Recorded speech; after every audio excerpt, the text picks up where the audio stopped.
Ketika sedang mendapat kesulitan, tak jarang seseorang kembali ditimpa musibah. Itulah kisah pilu yang dialami seorang bapak di Depok penjual burger hingga jatuh sakit. Mirisnya saat berjuang mencari nafkah jualan burger seharga Rp15.000 masih ada yang menawar.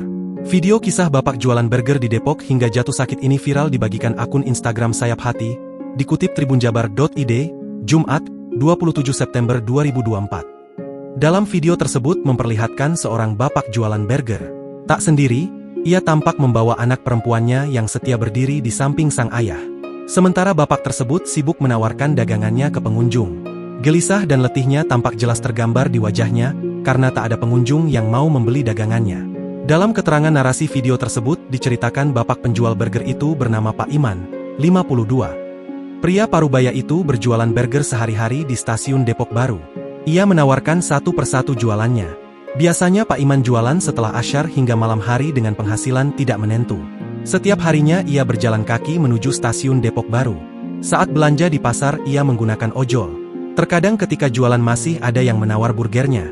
Padahal kondisi Pak Iman dan perjuangan menjual dagangannya itu begitu sulit. Dengan penghasilan tak menentu dan dagangannya ditawar, ternyata Pak Iman punya beban hidup membayar tempat tinggal.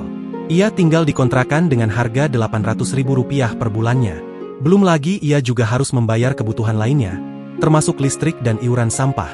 Namun, ia harus selalu bersyukur setiap harinya dan selalu semangat untuk berjualan mengais rezeki demi bertahan hidup. Di usianya yang sudah tak lagi muda, di saat sedang mengais rezeki tak jarang Pak Iman juga ditimpa musibah lainnya. Ia jatuh sakit hingga harus membayar biaya perawatannya di rumah sakit karena tak mempunyai BPJS Kesehatan. Kini video kisah pilu bapak jualan burger di Depok tersebut viral dan mengundang simpati warganet.